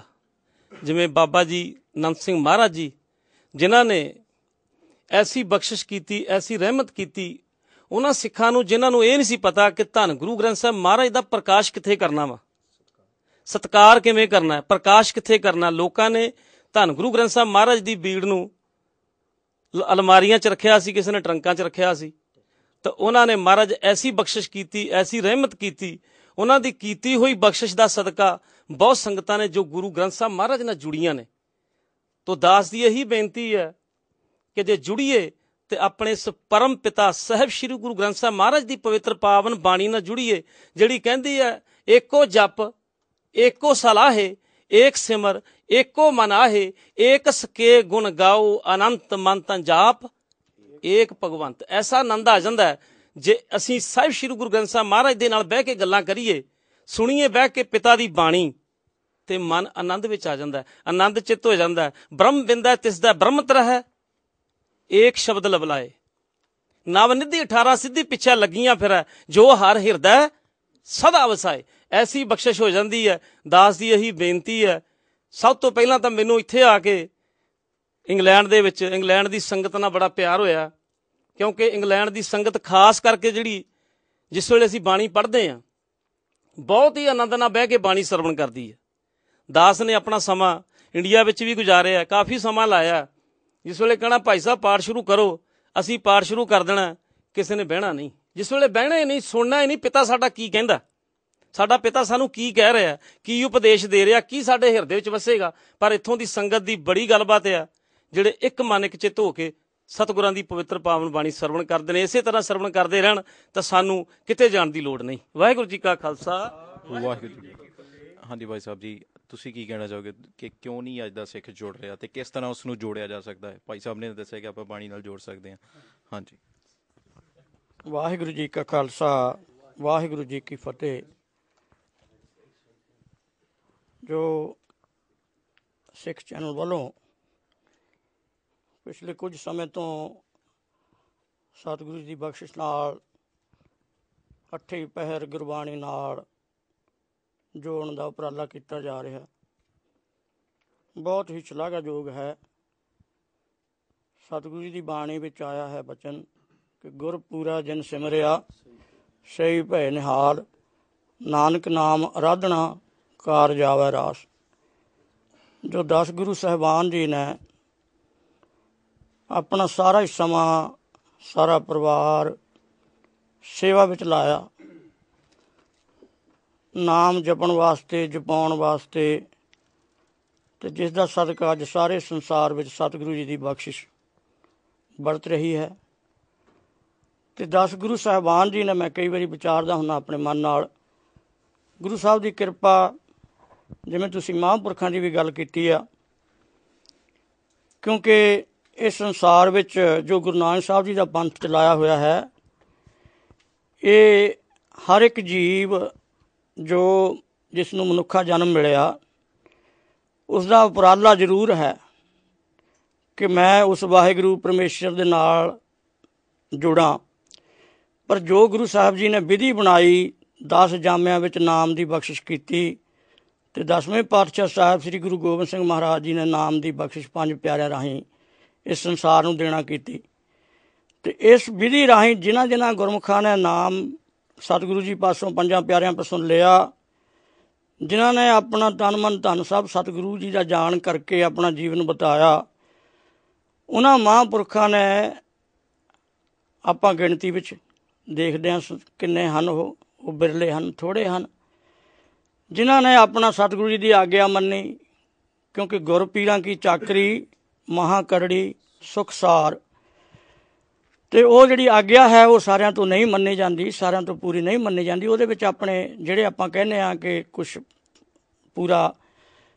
ਪੂਰੇ ਨਹੀਂ ਹਨ, ਤੇ ਇਸ ਕਰਕੇ ਇਹਦਾ ਮਤਲਬ ਇਹ ਨਹੀਂ ਕਿ ਉਹਨਾਂ ਨੂੰ ਆਪਾਂ ਇਸ ਤਰੀਕੇ ਨਾਲ ਉਹਨਾਂ ਨੂੰ ਗਲਤ ਕਰੀਏ, ਉਹਨਾਂ ਦੀ ਨਿੰਦਿਆ ਕਰੀਏ, ਪਰੰਤੂ ਉਹਨਾਂ ਨੂੰ ਬੇਨਤੀ ਕਰੀਏ ਕਿ ਦੇਖੋ ਭਾਈ, ਜੋ ਸਾਨੂੰ ਪੂਰੇ ਗੁਰੂ ਸਾਹਿਬਾਨ ਜੀ ਦਾ ਸਾਨੂੰ ਸਿੱਖੀ ਦਾ ਰਹਿਤ ਬਹਿਤ ਹੈ, ਉਹਦੇ ਵਿੱਚ ਰਹਿਣਾ ਹੈ। ਸਿੱਖੀ ਦੀ ਰਹਿਤ ਵਿੱਚ ਰਹਿ ਬਹਿ ਕੇ ਆਪਾਂ ਜਿਹੜਾ ਜੋੜਨਾ ਵੀ ਹੈ ਤੇ ਜੋੜਨਾ ਵੀ ਹੈ। ਸੋ ਜਿਹੜੇ ਜੋੜਦੇ ਹਨ ਉਹ ਯਤਨ ਤਾਂ ਕਰਦੇ ਹਨ, ਪਰੰਤੂ ਜੋੜਨਾ ਜਿਹੜਾ ਹੈ, ਜਿਵੇਂ ਸਤਿਗੁਰੂ ਜੀ ਨੇ ਬਚਨ ਕੀਤੇ ਹਨ ਵੀ ਸੰਸਾਰ ਵਿੱਚ ਜੋੜਨਾ ਬਹੁਤ ਕਠਿਨ ਕੰਮ ਹੈ, ਗੁਰੂ ਸਾਹਿਬ ਨਾਲ ਜੋੜਨਾ। ਕਿਉਂਕਿ ਪੂਰੇ ਗੁਰੂ ਕਾ ਸੁਣ ਉਪਦੇਸ਼ ਪਾਰ ਬ੍ਰਹਮ ਨਿਕਟ ਕਰ ਭੇਖ। ਸਤਿਗੁਰੂ ਜੀ ਦਾ ਉਪਦੇਸ਼ ਸੁਣਾਂਗੇ, ਗੁਰੂ ਗ੍ਰੰਥ ਸਾਹਿਬ ਮਹਾਰਾਜ ਜੀ ਦਾ, ਤੇ ਫਿਰ ਗੁਰੂ ਸਾਹਿਬ ਬਚਨ ਕਰਦੇ ਹਨ ਕਿ ਉਸ ਅਕਾਲ ਪੁਰਖ ਨੂੰ ਸਿੱਖ ਆਪਣੇ ਨਾਲ ਹਰ ਵੇਲੇ ਸਮਝੇ ਦੇਖੇ। ਤੇ ਫਿਰ ਇਸ ਤਰ੍ਹਾਂ ਗੁਰੂ ਕੀ ਸਾਧ ਸੰਗਤ ਸਾਰਾ ਜਿਹੜਾ ਹੈ ਇਹ ਵਿਧੀ ਹੈ ਜਿਹੜੀ, ਇਸ ਤਰ੍ਹਾਂ ਆਪਾਂ ਸਤਿਗੁਰੂ ਜੀ ਪਾਸੋਂ ਪੂਰਾ ਲਾਭ ਲੈ ਸਕਦੇ ਹਾਂ। ਇੱਕ ਤੁਸੀਂ ਸਵਾਲ ਹੋਰ ਕੀਤਾ ਸੀ ਬਹੁਤ ਸੁੰਦਰ, ਕਿ ਆਪਾਂ ਸਤਿਗੁਰੂ ਜੀ ਪਾਸੋਂ ਪੂਰਾ ਲਾਭ ਨਹੀਂ ਲੈ ਰਹੇ, ਕਿਉਂਕਿ ਸਤਿਗੁਰੂ ਜੀ ਸਰੀਰ ਕਰਕੇ ਸਾਡੇ ਬਾਅਦ 'ਚ 10 ਜਾਮਿਆਂ ਵਿੱਚ ਰਹੇ, ਤੇ ਉਹਨਾਂ ਦੇ ਪਾਸ ਜਿਹੜੇ ਸਿੱਖ ਰਹਿੰਦੇ ਸਨ, ਉਹਨਾਂ ਦੇ ਕੋਲ ਬਹੁਤ ਸਾਰੇ ਸਿੱਖ, ਜਿਵੇਂ ਇੱਕ ਮੈਂ ਸਾਖੀ ਲੈਣਾ ਹੁੰਦਾ ਕਈ ਵਾਰੀ, ਕਿ ਇੱਕ ਸਿੱਖ ਜਦੋਂ ਇੱਕ ਪੰਡ ਲੈ ਕੇ ਆਇਆ, ਉਹ ਪੰਡ ਵਿੱਚ ਪਤਾ ਨਹੀਂ ਸੀ ਤਾਂ ਕੁਛ ਫੋਕਾ ਹੀ ਗੁਰੂ ਗੋਬਿੰਦ ਸਿੰਘ ਮਹਾਰਾਜ ਦੇ ਉਹਨੇ ਸਾਹਮਣੇ ਲਿਆ ਕੇ ਰੱਖੀ, ਤੇ ਉਹ ਉਹਦੇ ਦੁਆਲੇ ਗੇੜੇ ਕੱਢਣ ਲੱਗ ਗਿਆ। ਸਿੱਖ ਗੇੜੇ ਕੱਢੇ, ਤੇ ਗੁਰੂ ਸਾਹਿਬ ਕਹਿੰਦੇ ਵੀ ਤੂੰ ਇਹਦੇ ਦੁਆਲੇ ਗੇੜੇ ਕਿਉਂ ਕੱਢਦਾ? ਤੇ ਸਿੱਖ ਕਹਿਣ ਲੱਗਿਆ, ਇਸ ਪੰਡ ਦਾ ਸਦਕਾ ਸੱਚੇ ਪਾਤਸ਼ਾਹ ਮੈਨੂੰ ਤੁਹਾਡੇ ਦਰਸ਼ਨ ਹੋਏ ਆ, ਨਹੀਂ ਤਾਂ ਤੁਹਾਡੇ ਦਰਸ਼ਨ ਨਹੀਂ ਸੀ ਹੋਣੇ। ਕਿਉਂਕਿ ਜਿਹੜੇ ਤੁਹਾਡੇ ਸਿੱਖ ਸੇਵਕ ਆ, ਉਹ ਮੋਹਰੇ ਸਾਨੂੰ ਤੁਹਾਡੇ ਤੱਕ ਆਉਣ ਹੀ ਨਹੀਂ ਦਿੰਦੇ। ਜੇ ਉਹਨਾਂ ਚਿਰ ਉਹਨੂੰ ਪਤਾ ਲੱਗੇ ਵੀ ਸਾਡੇ ਕੋਲ ਮਾਇਆ ਨਹੀਂ ਹੈ, ਸਾਡੇ ਕੋਲ ਅਸੀਂ ਕੁਝ ਭੇਟਾ ਨਹੀਂ ਲੈ ਕੇ ਆਏ, ਤੇ ਭੇਟਾ ਲੈ ਕੇ ਆਵਾਂਗੇ ਤੇ ਤੁਹਾਡੇ ਸਿੱਖ ਸੇਵਕ ਸਾਨੂੰ ਮਿਲਾਉਂਦੇ, ਉੱਦਾਂ ਮਿਲਾਉਂਦੇ ਨਹੀਂ। ਤੇ ਆਹ ਜਿਹੜੀ ਪੱਗ ਲੈ ਕੇ ਆਏ ਇਹਨੂੰ ਮੈਂ ਤਾਂ ਗੇੜੇ ਕੱਢਦਾ ਵੀ ਇਹਦਾ ਸਦਕਾ ਮੈਨੂੰ ਤੁਹਾਡੇ ਦਰਸ਼ਨ ਹੋਏ। ਸੋ ਕਹਿਣ ਦਾ ਭਾਵ ਆ ਕਿ ਇਸ ਤਰ੍ਹਾਂ ਗੁਰੂ ਸਾਹਿਬ ਜੀ ਨੇ ਸਾਰੇ ਸਮੇਂ ਦੇ ਵਿੱਚ 10 ਜਾਮਿਆਂ ਦੇ ਵਿੱਚ ਸਾਰਿਆਂ ਨੇ ਦੇਖਿਆ ਕਿ ਕਿੰਨੇ ਲੋਕ ਡਰਦੇ ਨਹੀਂ ਆਉਂਦੇ, ਕਿੰਨੇ ਲੋਕ ਮੇਰੇ ਕੋਲ ਪੂਰਾ ਲਾਭ ਨਹੀਂ ਲੈ ਸਕਦੇ। ਤੇ ਗੁਰੂ ਸਾਹਿਬ ਜੀ ਨੇ ਸਾਡੇ ਤੇ ਬਖਸ਼ਿਸ਼ ਕੀਤੀ। ਗੁਰੂ ਗ੍ਰੰਥ ਸਾਹਿਬ ਮਹਾਰਾਜ ਜੀ ਪ੍ਰਗਟ ਗੁਰਾਂ ਕੀ ਦੇਹ ਬਖਸ਼ਿਸ਼ ਕੀਤੀ। ਤੇ ਜਿਹੜੇ ਗੁਰੂ ਕੇ ਸਿੱਖ ਪਿਆਰ ਵਾਲੇ ਪ੍ਰਗਟ ਗੁਰਾਂ ਕੀ ਦੇਹ ਕਰਕੇ ਸਤਿਗੁਰੂ ਜੀ ਸਰੀਰ ਨੂੰ ਗੁਰੂ ਗ੍ਰੰਥ ਸਾਹਿਬ ਮਹਾਰਾਜ ਦੀ ਬਾਣੀ ਪੜ੍ਹਦੇ ਆ, ਮਹਾਰਾਜ ਦੇ ਬਚਨ ਸਮਝ ਕੇ ਉਹਨਾਂ ਦੀ ਸੇਵਾ ਕਰਦੇ ਆ, ਅਮਲ ਕਰਦੇ ਚੱਲਦੇ ਆ, ਉਹਨਾਂ ਨੂੰ ਸਤਿਗੁਰੂ ਜੀ ਨੈਗੇਟਿਵ ਹੋ ਕੇ ਹੁਣ ਵੀ ਉਵੇਂ ਹੀ ਆ ਜਿਵੇਂ ਪਹਿਲਾਂ ਸੀ। ਇਸ ਕਰਕੇ ਬੇਨਤੀ ਹੈ ਸਾਰਿਆਂ ਨੂੰ ਹੀ ਵੀ ਜਿੰਨਾ ਵੀ ਸੱਚੇ ਪਾਤਸ਼ਾਹ ਦੇ ਜਿਹੜੇ ਗੁਣ ਹਨ ਔਗਣ ਸਾਨੂੰ ਅੱਗੇ ਪਹਿਲਾਂ ਵਿਚਾਰ 'ਚ ਦੱਸੇ ਨਹੀਂ ਜਾ ਚੁੱਕੇ, ਪਰੰਤੂ ਹੁਣ ਜਿਹੜਾ ਚੈਨਲ ਦਾ ਉਪਰਾਲਾ ਹੈ, ਵਿਦਵਾਨਾਂ ਦਾ ਉਪਰਾਲਾ ਹੈ, ਉਹ ਸਾਰੀ ਸਤਿਗੁਰੂ ਜੀ ਦੀ ਸੋਝੀ ਦੇ ਰਹੇ ਹਨ। ਤੇ ਜਿਹੜੇ ਲੈਣ ਵਾਲੇ ਹਨ, ਸੁਣਨ ਵਾਲੇ ਹਨ, ਉਹ ਵੀ ਕਿਰਪਾ ਕਰਕੇ ਸਾਰੇ ਉਹਨਾਂ ਬਚਨਾਂ ਦੇ ਉੱਤੇ ਚੱਲ ਕੇ ਗੁਰੂ ਗ੍ਰੰਥ ਸਾਹਿਬ ਮਹਾਰਾਜ ਦੇ ਬਹੁਤ ਖਜ਼ਾਨੇ ਵੱਡੇ ਆ। ਅਕਾਲ ਪੁਰਖ ਰੂਪ ਹਨ, ਪਰਮੇਸ਼ਰ ਰੂਪ ਹਨ ਗੁਰੂ ਗ੍ਰੰਥ ਸਾਹਿਬ ਮਹਾਰਾਜ ਜੀ। ਪਰੰਤੂ ਸਾਨੂੰ ਜਿਵੇਂ ਕਿਸੇ ਨੇ ਕਿਹਾ ਕਿ ਜਦੋਂ ਦੁਨੀਆ ਅਕਲਮੰਦ ਹੋ ਗਈ ਸਾਰੀ ਸੰਸਾਰ ਹੀ ਗੁਰੂ ਗ੍ਰੰਥ ਸਾਹਿਬ ਨੂੰ ਮੰਨੇਗੀ। ਜਿਵੇਂ ਇੱਕ ਰਾਤ ਅੱਜ ਬਚਨ ਸੁਣਿਆ ਸੀ, ਮੈਂ ਛੋਟਾ ਜਿਹਾ ਬਚਨ ਕਰਕੇ ਸਾਖੀ ਮੁਕਾਉਣਾ ਕਿ ਜਦੋਂ ਵੱਡੇ ਬਾਬਾ ਜੀ ਈਸ਼ਰ ਸਿੰਘ ਮਹਾਰਾਜ ਨੂੰ ਕਿਸੇ ਨੇ, ਜਿਹੜਾ ਰਾਸ਼ਟਰਪਤੀ ਸੀ ਇੰਡੀਆ ਦਾ, ਉਹਨੇ ਆਪਣੇ ਕੋਲ ਸੱਦਿਆ। ਕੱਲ੍ਹ ਮਹਾਂਪੁਰਖ ਬਚਨ ਤੁਹਾਡੇ ਚੈਨਲ 'ਤੇ ਸੁਣਾ ਰਹੇ ਸੀ। ਉਹਨਾਂ ਨੇ ਸੱਦਿਆ ਕਿ ਤੁਸੀਂ ਦੱਸੋ ਵੀ ਗੁਰੂ ਗ੍ਰੰਥ ਸਾਹਿਬ ਨੂੰ ਕਿਉਂ ਮੰਨਦੇ ਹੋ ਇੰਨਾ, ਬਾਕੀ ਵੀ ਤਾਂ ਹਨ। ਅਤੇ ਛੋਟ ਗੱਲ ਵਿੱਚ ਆਈ ਸੀ, ਮਹਾਂਪੁਰਖਾਂ ਨੇ ਬਚਨ ਕੀਤਾ ਸੀ ਵੀ ਬਾਬਾ ਜੀ ਈਸ਼ਰ ਸਿੰਘ ਮਹਾਰਾਜ ਕਹਿਣ ਲੱਗੇ ਕਿ ਭਾਈ ਇਹ ਸਾਰਿਆਂ ਦੇ ਇਹ ਗੁਰੂਆਂ ਦਾ ਗੁਰੂ ਆ। ਗੁਰੂਆਂ ਦਾ ਗੁਰੂ ਕਿਵੇਂ ਆ ਬਈ? ਇਹ ਰਮਾਇਣ ਦੀ ਕੋਈ ਹਿੰਦੂ ਭਾਈ ਆ ਜਾਵੇ ਉਹਨੂੰ ਰਾਮ ਰਾਮ ਬੋਲ, ਰਾਮ ਉਹ ਕਹਿੰਦਾ। ਮੁਸਲਮਾਨ ਆ ਜਾਵੇ ਅੱਬਲ ਅੱਲਾ ਨੂਰ ਪਾਇਆ ਕੁਦਰਤ ਕੇ ਸਭ ਬੰਦੇ, ਏਕ ਨੂਰ ਸਭ ਜੋ ਉਪਜਿਆ ਕੌਣ ਭਲੇ ਕੋ ਮੰਦੇ। ਅਤੇ ਸਿੱਖਾਂ ਨੂੰ ਵਾਹਿਗੁਰੂ ਵਾਹਿਗੁਰੂ, ਬਾਣੀ ਵਿੱਚ ਬਾਣੀ ਵਾਹਿਗੁਰੂ ਦਾ ਵੀ ਸ਼ਬਦ ਆਉਂਦਾ ਅਤੇ ਵਾਹਿਗੁਰੂ ਵੀ ਸਮਝ ਆਉਂਦਾ। ਇਸ ਕਰਕੇ ਇਹ ਗੁਰੂਆਂ ਦਾ ਗੁਰੂ ਆ। ਸਾਰਿਆਂ ਨੂੰ ਇਸ ਤਰ੍ਹਾਂ ਦੀ ਸੋਝੀ ਆਵੇ, ਸਾਡਾ ਇਸ ਤਰ੍ਹਾਂ ਵਿਸ਼ਵਾਸ ਪਿਆਰ ਬਣੇ ਗੁਰੂ ਸਾਹਿਬ ਦੇ ਚਰਨਾਂ ਨਾਲ, ਅਤੇ ਫਿਰ ਅਸੀਂ ਪੂਰਾ ਲਾਭ ਗੁਰੂ ਸਾਹਿਬ ਤੋਂ ਲੈ ਸਕਦੇ ਹਾਂ। ਹੁਣ ਵੀ ਹਾਜ਼ਰ ਨਾਜ਼ਰ ਆ। ਵਾਹਿਗੁਰੂ ਜੀ ਕਾ ਖਾਲਸਾ, ਵਾਹਿਗੁਰੂ ਜੀ ਕੀ ਫਤਿਹ। ਵਾਹਿਗੁਰੂ ਜੀ ਕਾ ਖਾਲਸਾ, ਵਾਹਿਗੁਰੂ ਜੀ ਕੀ ਫਤਿਹ। ਭਾਈ ਸਾਹਿਬ, ਗੱਲਾਂ 'ਚੋਂ ਗੱਲ ਆਉਂਦੀ ਹੈ ਰੋਲ ਮਾਡਲ ਦੀ, ਅਤੇ ਤੁਸੀਂ ਇਹਦੇ ਬਾਰੇ ਕੀ ਕਹਿਣਾ ਚਾਹੋਗੇ ਕਿ ਅੱਜ ਦੇ ਸਿੱਖ ਨੌਜਵਾਨਾਂ ਦੇ ਰੋਲ ਮਾਡਲ ਜਾਂ ਬੱਚਿਆਂ ਦੇ ਰੋਲ ਮਾਡਲ ਸਿੱਖੀ ਦੇ ਵਿੱਚੋਂ ਕਿਉਂ ਨਹੀਂ ਹਨ, ਅਤੇ ਉਸ ਨੂੰ ਆਪਾਂ ਕਿਸ ਤਰ੍ਹਾਂ ਇਸ ਮੁਹਿੰਮ ਨੂੰ ਅੱਗੇ ਲੈ ਕੇ ਜਾ ਸਕਦੇ ਹਾਂ? ਨਹੀਂ, ਮੈਂ ਤੁਹਾਡੇ ਸ਼ੋਅ ਦੇ ਉੱਪਰ ਕੱਲ੍ਹ ਵੀ ਗੱਲ ਕਹੀ ਸੀ ਕਿ ਜਿਹੜੇ ਸਾਡੇ ਰੋਲ ਮਾਡਲ ਹੋਣੇ ਚਾਹੀਦੇ ਆ, ਉਹ ਜਿਹੜੇ ਇੱਥੇ ਪੜ੍ਹੇ ਲਿਖੇ ਆ, ਸਾਨੂੰ ਉਹਨਾਂ ਨੂੰ ਮੂਹਰੇ ਕਰਨਾ ਚਾਹੀਦਾ। they should be our role models, the ones I've studied here. ਉਹ ਜਿਹੜੇ ਇੰਡੀਆ ਤੋਂ ਆਉਂਦੇ ਸਾਨੂੰ ਤਾਂ ਪਤਾ ਨਹੀਂ ਲੱਗਦਾ ਕੀ ਬੋਲੀ ਜਾਂਦੇ ਆ। they are better for a different audience, not for us. so ਸਾਡੇ ਰੋਲ ਮਾਡਲ ਹੋਣੇ ਚਾਹੀਦੇ ਆ the ones that have grown up in the UK and have spent time within the Gurdwara complex। ਜਿਹੜੇ ਸਾਡੇ, ਉਹ ਜ਼ਰੂਰੀ ਨਹੀਂ ਕਿ ਹੁਣ ਸਾਰਿਆਂ ਨੇ ਪੱਗਾਂ ਰੱਖੀਆਂ ਹੋਵੇ ਜਾਂ ਦਾੜੀਆਂ ਰੱਖੀਆਂ ਹੋਵੇ ਜਾਂ ਅੰਮ੍ਰਿਤਧਾਰੀ ਹੋਣ। ਕੋਈ ਸਹਿਜਧਾਰੀ ਵੀਰ ਸਾਡੇ ਬੜੇ ਬੜੇ ਲਾਈਕ ਆ ਇੱਥੇ। ਸੋ ਇਟ ਸ਼ੁਡਨਟ ਬੀ ਕਿ ਹਾਂ ਸਾਨੂੰ ਉਹ ਰੋਲ ਮਾਡਲ ਸਾਨੂੰ ਗੁਰਦੁਆਰੇ ਵਿੱਚ ਲਿਆਉਣੇ ਚਾਹੀਦੇ ਆ। ਮੈਂ ਵੀ ਤੁਹਾਨੂੰ ਗੱਲ ਕੀਤੀ ਸੀ ਕੱਲ੍ਹ ਕਿ ਇੱਥੇ ਜਿੱਦਾਂ ਹੁਣ ਜਿਹੜੀ ਹਿਸਟਰੀ ਦਾ ਚੈਨਲ ਚੱਲਦਾ ਸੀ, ਇਹ ਇੱਕ ਆਡੀਅנס ਲਈ ਆ, ਪਰ ਸਾਰਿਆਂ ਲਈ ਤਾਂ ਨਹੀਂ ਹੋ ਸਕਦਾ। ਛੋਟਾ ਬੱਚਾ ਕਿੱਦਾਂ ਸਮਝ ਸਕਦਾ ਹੈ? ਸੋ ਸਾਡੇ ਪ੍ਰੋਗਰਾਮਸ ਵੀ ਉੱਦਾਂ ਦੇ ਹੋਣੇ ਚਾਹੀਦੇ ਆ ਦੈਟ ਫਿਟ ਦ ਮਾਡਲ। ਇਸ ਵਾਸਤੇ ਇੱਕ ਆਦਤ ਬਣ ਗਈ ਕਿ ਹਾਂ ਕੀਰਤਨ ਦੇ ਵਿੱਚ ਜੇ ਰਾਗਾਂ ਵਿੱਚ ਵੀ ਕੀਰਤਨ ਕਰਨਾ, ਅੱਧੇ ਤਾਂ ਸਮਝਦੇ ਵੀ ਨਹੀਂ ਰਾਗ ਕੀ ਆ। ਉਹ ਸਿੱਧੀਆਂ ਧਾਰਾਂ ਮਾਰੀਆਂ, ਸਿੱਧੀਆਂ ਧਾਰਾਂ ਵੀ ਮਾਰ ਲਓ ਠੀਕ ਆ, ਪਰ ਉਹ ਕੋਸ਼ਿਸ਼ ਤਾਂ ਕਰਨ ਸਮਝਾਉਣ ਨੂੰ ਕਿ ਹਾਂ ਸਿੱਧੀਆਂ ਧਾਰਾਂ ਇੱਦਾਂ ਮਾਰਨੀਆਂ। ਪ੍ਰੋਬਲਮ ਇਹ ਪੈਂਦੀ ਕਿ ਅਸੀਂ ਰੀਅਲੀ ਆਪਣੀ ਆਡੀਅנס ਦੇਖਦੇ ਨਹੀਂ ਕਿ ਸਾਨੂੰ ਕੀ ਰਿਕੁਆਇਰਮੈਂਟਸ ਆ। ਅਤੇ ਗੁਰਦੁਆਰਿਆਂ ਦੇ ਵਿੱਚ ਮਤਲਬ ਗੁਰਦੁਆਰੇ ਜਿਹੜੇ ਬਣਾਏ ਸੀ, ਇੱਕ ਤਰ੍ਹਾਂ ਦਾ ਹੱਬ ਬਣਾਈ ਸੀ ਕਿ ਕਿਸ ਤਰ੍ਹਾਂ ਮਤਲਬ ਪ੍ਰਚਾਰ ਦੇ ਕੇਂਦਰ ਬਣ, ਸਿੱਖੀ ਦੇ ਨਾਲ ਜੁੜੇ। ਪਰ ਤੁਹਾਨੂੰ ਲੱਗਦਾ ਹੈ ਕਿ ਅੱਜ ਦੇ ਜਿਹੜੇ ਗੁਰਦੁਆਰੇ ਹੈ, 300 ਦੇ ਉੱਤੇ ਗੁਰਦੁਆਰਾ ਹੈ, ਕੀ ਇੰਨੇ ਸਿੱਖ ਜੁੜ ਰਹੇ ਆ? ਜੇ ਨਹੀਂ ਤੇ ਕਿਉਂ? ਨਹੀਂ, ਜਿਹੜੇ ਹੁਣ the gurdwaras in England don't meet the needs of the youth, I can tell you। ਉਹ ਨਾ youth ਦੇ ਮੀਟ ਕਰਦੇ ਆ, ਉਹ ਨਾ ਮੀਟ ਕਰਦੇ ਆ। ਫੋਰ ਐਗਜ਼ਾਮਪਲ, ਮੈਂ ਅੱਗੇ ਵੀ ਕਹਿ ਚੁੱਕਾ, we don't discuss certain topics like for example single mothers, like for example we don't discuss ਕਿ ਜੇ ਕੋਈ ਬੰਦਾ ਸ਼ਰਾਬੀ ਆ, ਬਗੈਰ ਉਹਦੀ ਮਦਦ ਕਰਨ ਨੂੰ and helping him maybe set up AA classes in the gurdwara। We should help the elders। I mean, all those needs aren't met in gurdwaras। Gurdwaras have become a hub just for, on a Sunday, you come here, paat karke, langar shake, and you go home। It needs to be changed somehow where we can involve people that come here and meet their needs। ਇਹ ਬਹੁਤ ਜ਼ਰੂਰੀ ਹੈ ਕਿ ਅਸੀਂ ਉਹਨਾਂ ਦੇ needs ਤਾਂ meat ਕਰੀਏ ਜਿਹੜੇ ਆਉਂਦੇ ਗੁਰਦੁਆਰੇ ਵਿੱਚ। ਅਤੇ ਜੇ ਤੁਸੀਂ ਪਹਿਲਾਂ ਜ਼ਬਾਨ ਇੱਕੋ ਜਿਹੀ ਨਹੀਂ ਬੋਲਣੀ, ਉਹ ਟੂ ਕੰਪਲੈਕਸ ਹੈ, ਬੱਚਾ ਨਹੀਂ ਸਮਝ ਸਕਦਾ। ਇਹ ਠੀਕ ਹੈ, ਸਾਨੂੰ ਸਾਰਾ ਕੁਛ ਕਰਨਾ ਚਾਹੀਦਾ। ਜਿਹੜੇ ਛੈਣੇ ਵੀ ਕਰਦੇ ਆ ਜਾਂ ਢੋਲ ਵੀ ਵਜਾਉਂਦੇ, ਠੀਕ, ਉਹਨਾਂ ਨੂੰ ਵੀ ਹੋਣਾ ਚਾਹੀਦਾ, ਐਸੀ ਕੋਈ ਗੱਲ ਨਹੀਂ, ਪਰ we should look at the needs of the sangat. Thank you Bhai Sahib ji. ਅਤੇ ਅਖੀਰ 'ਤੇ ਆਪ ਜੀ ਜੋ ਕਿਸੇ ਨੇ ਵੀ ਭਾਈ ਸਾਹਿਬ ਤੋਂ ਕੁਐਸਚਨ ਪੁੱਛਣਾ ਹੈ ਅਤੇ ਪੁੱਛ ਸਕਦੇ ਹੋ ਤੁਸੀਂ। ਸੋ ਮੈਂ ਮਾਫ ਕਰਨਾ, ਮੈਂ ਨਾਲ ਜੋੜਦੀ ਵਿਚਾਰ ਦੇਣੀ ਸੀ। ਹਾਂਜੀ, ਤੁਸੀਂ ਰੋਲ ਮਾਡਲ ਦੀ ਗੱਲ ਕੀਤੀ ਸੀ ਤੇ ਗੁਰਦੁਆਰਾ ਦਾ ਰੋਲ ਕੀ ਆ, ਤੇ ਠੀਕ ਹੈ, ਮੈਂ ਵੀਰ ਜੀ ਨਾਲ ਸਹਿਮਤ ਆ ਗੁਰਦੀਪ ਸਿੰਘ ਨਾਲ ਕਿ ਦੇਖੋ ਗੁਰਦੁਆਰੇ ਸਾਰੀ ਸੰਗਤ ਦੀ ਕਮਿਊਨਿਟੀ ਦੀ ਨੀਡ ਭਾਲਣੀ ਚਾਹੀਦੀ ਹੈ, ਪਰ ਮੁੱਖ ਮਕਸਦ ਗੁਰੂ ਘਰ ਦਾ ਕੀ ਹੋਣਾ ਚਾਹੀਦਾ, ਗੁਰਬਾਣੀ ਦਾ, ਗੁਰੂ ਦਾ ਪ੍ਰਚਾਰ। ਅਤੇ ਜੇ ਦੇਖੋ ਜੇ ਅਸੀਂ ਇੱਦਾਂ ਕਰੀ ਗਏ ਕਿ ਸਾਰੀ ਸਰਵਿਸ ਸੈਂਟਰ ਬਣਾ ਦਈਏ ਗੁਰੂ ਘਰ, ਉਹ ਬਥੇਰੀਆਂ ਹੋਰ ਸਰਵਿਸਾਂ ਵੀ ਜਿੱਥੋਂ ਮਰਜ਼ੀ ਮਿਲ ਸਕਦੀਆਂ। ਗੱਲ ਇਹ ਹੈ ਕਿ ਅਸਲੀ ਰੂਪ ਜੇ ਜਿਮ ਵੀ ਬਣਾਈਏ ਉਹਦਾ ਮਤਲਬ ਇਹ ਹੋਵੇ ਗੁਰੂ ਬੱਚੇ ਆਉਣ, ਪਰ ਉਹਨਾਂ ਹੌਲੀ ਹੌਲੀ ਸਾਡਾ ਟੀਚਾ ਹੋਵੇ ਕਿ ਗੁਰੂ ਨਾਲ ਜੋੜਨਾ। ਅਤੇ ਰੋਲ ਮਾਡਲ ਵੀ ਇਹੀ ਗੱਲ ਹੋਣੀ ਚਾਹੀਦੀ ਹੈ। ਦੇਖੋ ਰੋਲ ਮਾਡਲ ਭਾਵੇਂ ਤੁਸੀਂ ਜਿੰਨੇ ਮਰਜ਼ੀ ਪੜ੍ਹੇ ਲਿਖ ਸਿੱਖ ਵੀ ਮਿਲ ਜਾਣੇ ਆ ਜਾਂ ਉੱਦਾਂ ਕੀ ਆ, ਪਰ ਸਾਡਾ ਟੀਚਾ ਹੋਣਾ ਚਾਹੀਦਾ ਚਲੋ ਜੇ ਮਹਾਰਾਜ ਦੇ ਸਾਹਮਣੇ ਸਨਮੁਖ ਹੋ ਕੇ ਅਰਦਾਸ ਕਰੀਏ ਕਿ ਸਾਨੂੰ ਜੋ ਅਸਲੀ ਗੁਰਸਿੱਖ ਹਨ ਅਤੇ ਉਹਨਾਂ ਦੀ ਨਾਮ ਬਾਣੀ ਦੀ ਸੰਗਤ ਮਿਲੇ, ਅਤੇ ਮਹਾਰਾਜ ਆਪ ਕਿਰਪਾ ਕਰੋਗੇ ਤੁਹਾਡੇ ਸਾਹਮਣੇ ਆ ਜਾਵੇ। ਮੈਂ ਆਪ ਹੈਰਾਨ ਹਾਂ ਕਿ ਇਸ ਇਲਾਕੇ ਵਿੱਚ ਜਿਹੜੇ ਇੰਨੇ ਨੌਜਵਾਨ ਘੱਟ ਸੀ, ਪਰ ਆਪ ਮਹਾਰਾਜ ਦੀ ਕਿਰਪਾ ਨਾਲ ਇੰਨੇ ਰਹਿਤਵਾਨ ਗੁਰਸਿੱਖ ਆਪਣੇ ਆਪ ਜਿਨ੍ਹਾਂ ਦੇ ਘਰਾਂ ਵਿੱਚ ਸਿੱਖੀ ਹੈ ਨਹੀਂ, ਇੰਨਾ ਸਾਨੂੰ ਇੰਸਪਾਇਰ ਕਰਦੇ ਆ। ਦੇਖੋ ਮਹਾਰਾਜ ਆਪਣੇ ਆਪ ਕਿਰਪਾ ਕਰਦੇ। ਅਸੀਂ ਇਹ ਟੀਚਾ ਰੱਖੀਏ ਕਿ ਅਸੀਂ ਜੋ ਰੋਲ ਮਾਡਲ ਹੋਣਾ ਚਾਹੀਦਾ ਹੈ ਗੁਰੂ ਘਰ ਵਿੱਚ, ਜੇ ਅਸੀਂ ਸਿੱਖੀ ਦੀ ਗੱਲ ਕਰਦੇ, ਜਿਹੜੇ ਨਾਮ ਜਪਦੇ, ਬਾਣੀ ਪੜ੍ਹਦੇ ਅਤੇ ਰਹਿਤ ਵਹਿਤ ਰੱਖਦੇ, ਉਹ ਸਾਡੇ ਰੋਲ ਮਾਡਲ ਹੋਣੇ ਚਾਹੀਦੇ ਆ। ਕਿ ਜੇ ਅਸੀਂ ਸਿੱਖੀ ਦੀ ਗੱਲ ਕਰਦੇ, ਜੇ ਹੋਰ ਦੁਨਿਆਵੀ ਕਰਨੇ ਜਿੰਨੀ ਮਰਜ਼ੀ ਗੱਲਾਂ ਕਰੀ ਜਾਓ, ਉਹ ਤਾਂ ਰੋਲ ਮਾਡਲ ਬਥੇਰੇ ਆ, ਪਰ ਜੇ ਅਸੀਂ ਗੁਰੂ ਘਰ ਵਿੱਚ ਗੁਰੂ ਦਾ ਸਿੱਖ, ਗੁਰੂ ਦੀ ਸਿੱਖੀ ਦਾ ਐਡਵਾਂਸ ਕਰਨਾ, ਅਤੇ ਫਿਰ ਸਾਨੂੰ ਮੁੱਢਲੇ ਅਸੂਲਾਂ 'ਤੇ ਬੈਕ ਟੂ ਬੇਸਿਕਸ ਹੋਣਾ ਚਾਹੀਦਾ, ਗੁਰੂ ਸਾਹਿਬ ਸਾਨੂੰ ਕੀ ਕਹਿੰਦੇ ਆ। ਧੰਨਵਾਦ ਭਾਈ ਸਾਹਿਬ ਜੀ। ਅਤੇ ਹੋਰ ਕਿਸੇ ਨੇ ਕੋਈ ਕੁਐਸਚਨ ਪੁੱਛਣਾ ਹੈ ਭਾਈ ਅਵਤਾਰ ਸਿੰਘ ਜੀ ਕੋਲੋਂ, ਤਾਂ ਤੁਸੀਂ ਪੁੱਛ ਸਕਦੇ ਹੋ।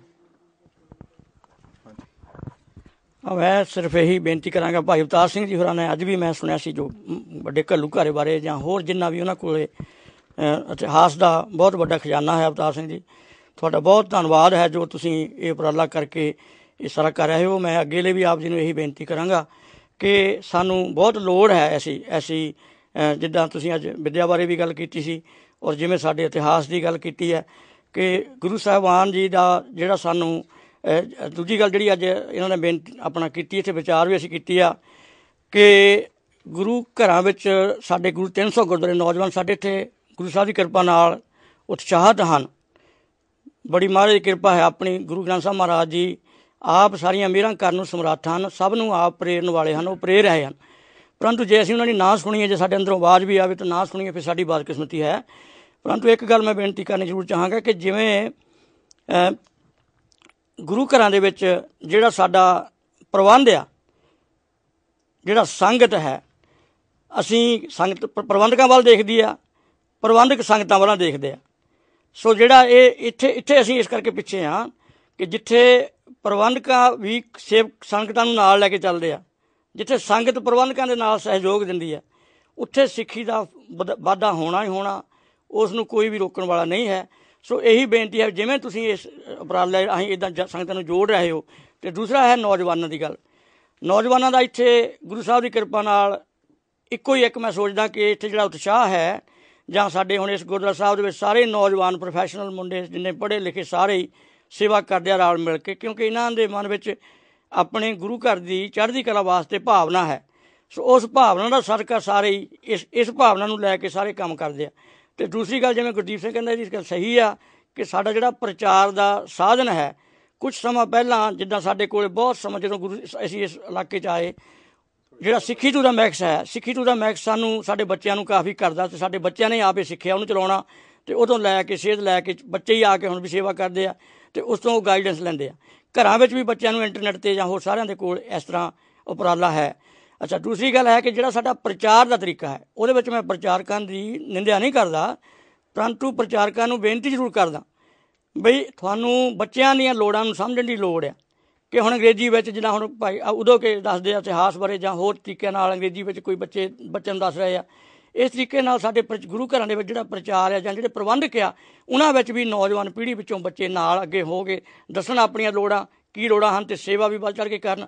ਸੇਵਾ ਅਤੇ ਸਿਮਰਨ ਦੇ ਨਾਲ ਬਹੁਤ ਸਾਰੀ ਸੇਵਾਵਾਂ ਹਨ ਗੁਰੂ ਘਰ ਵਿੱਚ, ਸਾਰੀ ਥੋੜ੍ਹੀਆਂ ਜ਼ਰੂਰ ਸੇਵਾਵਾਂ ਕਰਨ। ਇੱਥੇ ਹੁਣ ਅੰਮ੍ਰਿਤ ਵੇਲੇ ਆ ਕੇ ਬੱਚੇ ਨਾਮ ਜਪਦੇ ਆ, ਗੱਤਕਾ ਵੀ ਕਰਦੇ ਆ। ਸੋ ਇਸ ਤਰ੍ਹਾਂ ਗੁਰੂ ਸਾਹਿਬ ਕਿਰਪਾ ਕਰਨ। ਭਾਈ ਸਾਹਿਬ ਦਾ ਮੈਂ ਧੰਨਵਾਦ ਕਰਦਾ। ਔਰ ਬੇਨਤੀ ਕਰਦਾ ਅੱਗੇ ਲਈ ਵੀ ਇਹਨਾਂ ਪ੍ਰੋਗਰਾਮਾਂ ਨੂੰ ਇੱਦਾਂ ਜਾਰੀ ਰੱਖਣ ਤੇ ਬਹੁਤ ਲਾਭ ਹੋਵੇਗਾ। ਵਾਹਿਗੁਰੂ ਜੀ ਕਾ ਖਾਲਸਾ, ਵਾਹਿਗੁਰੂ ਜੀ ਕਾ ਖਾਲਸਾ, ਵਾਹਿਗੁਰੂ ਜੀ ਕੀ ਫਤਿਹ। ਤੇ ਅਖੀਰ ਤੇ ਮੈਂ ਭਾਈ ਅਵਤਾਰ ਸਿੰਘ ਜੀ ਹੋਣਾ ਕੋਲੋਂ ਕੁਐਸਚਨ ਇੱਕ ਪੁੱਟ ਕਰਨਾ ਚਾਹੁੰਦਾ ਕਿ ਕਿਹੜੇ ਰੀਜ਼ਨ ਹਨ ਤੇ ਆਪਾਂ ਕਿਸ ਤਰ੍ਹਾਂ ਇਸ ਨੂੰ ਓਵਰਕਮ ਕਰ ਸਕਦੇ ਹਾਂ ਕਿ ਜਿਹੜੇ ਸੰਗਤਾਂ ਜਿਹੜੀਆਂ ਉਹ ਗੁਰੂ ਗ੍ਰੰਥ ਸਾਹਿਬ ਮਹਾਰਾਜ ਤੋਂ ਸੇਧ ਨਹੀਂ ਲੈਂਦੀਆਂ। ਤੇ ਨੰਬਰ 2 ਗੱਲ, ਗੁਰੂ ਸਾਹਿਬ ਨੇ ਸੰਤ ਅਤੇ ਸਿਪਾਹੀ ਦੋਨੋਂ ਹੀ ਬਣਾਇਆ ਸੀ ਸਿੱਖਾਂ ਨੂੰ, ਪਰ ਜਿਹੜਾ ਅੱਜ ਦਾ ਸਿੱਖ ਹੈ ਉਹ ਇਸ ਤਰ੍ਹਾਂ ਲੱਗ ਰਿਹਾ ਕਿ ਉਹ ਸੰਤ ਤੇ ਹੈ, ਚਲੋ ਠੀਕ ਹੈ, ਪਰ ਸਿਪਾਹੀ ਵਾਲੇ ਪਾਸਿਓਂ ਉਹ ਆਪਣੇ ਦੀਆਂ ਪੱਗਾਂ ਲਾਉਣ ਦੇ ਪਿੱਛੇ ਜ਼ਿਆਦਾ ਤੁਰਦਾ ਹੈ ਤੇ ਬਾਹਰ ਜਾ ਕੇ ਉਹਦੀ ਇੰਨੀ ਜ਼ਰੂਰਤ ਨਹੀਂ ਹੁੰਦੀ ਕਿ ਉਹ ਕੁਝ ਕਰ ਸਕੇ। ਸਿੱਖੀ ਤੇ ਹਮਲੇ ਹੋ ਰਹੇ ਨੇ ਤੇ ਇਹ ਇੱਕ ਤਰ੍ਹਾਂ ਦੀ ਉਹੋ ਜਿਹੀ ਸਿਚੁਏਸ਼ਨ ਆ ਜਾਂਦੀ ਹੈ ਕਿ ਜਿਵੇਂ ਗੁਰੂ ਨਾਨਕ ਪਾਤਸ਼ਾਹ ਦੇ ਟਾਈਮ ਤੇ ਬਾਬਰ ਜਦੋਂ ਆ ਰਿਹਾ ਸੀ, ਹਿੰਦੂ ਆਪਣੇ ਅੰਦਰ ਮੰਦਰਾਂ ਦੇ ਅੰਦਰ ਉਹ ਪੜ੍ਹਦੇ ਸੀਗੇ ਕਿ ਫੌਜਾਂ ਇੰਨੀਆਂ ਹੋ ਜਾਣਗੀਆਂ, ਮਤਲਬ ਵੀ ਕਿਤੇ ਨਾ ਕਿਤੇ ਸ਼ਸਤਰ ਚੁੱਕਣ ਦੀ ਲੋੜ ਹੈ ਜਾਂ ਕਿਸ ਤਰੀਕੇ ਨਾਲ ਉਸ ਇਨਕਲਾਬ ਨੂੰ ਜਨਮ ਦਿੱਤਾ ਜਾਵੇ। ਇਹਦੇ ਬਾਰੇ ਭਾਈ ਸਾਹਿਬ ਜੀ ਤੁਸੀਂ ਥੋੜ੍ਹਾ ਜਿਹੀ ਵਿਚਾਰਧਾਰਾ ਦਿਓ। ਤੇ ਅਖੀਰ ਤੇ ਹਿੱਛਨ ਗੁਰਦੁਆਰਾ ਪ੍ਰਬੰਧਕ ਕਮੇਟੀ ਦਾ ਤੇ ਸੰਗਤਾਂ ਦਾ ਬਹੁਤ ਬਹੁਤ ਧੰਨਵਾਦ। ਹੋਈਆਂ ਭੁੱਲ ਚੁੱਕਾਂ ਦੀ ਖਿਮਾ। ਵਾਹਿਗੁਰੂ ਜੀ ਕਾ ਖਾਲਸਾ, ਵਾਹਿਗੁਰੂ ਜੀ ਕੀ ਫਤਿਹ।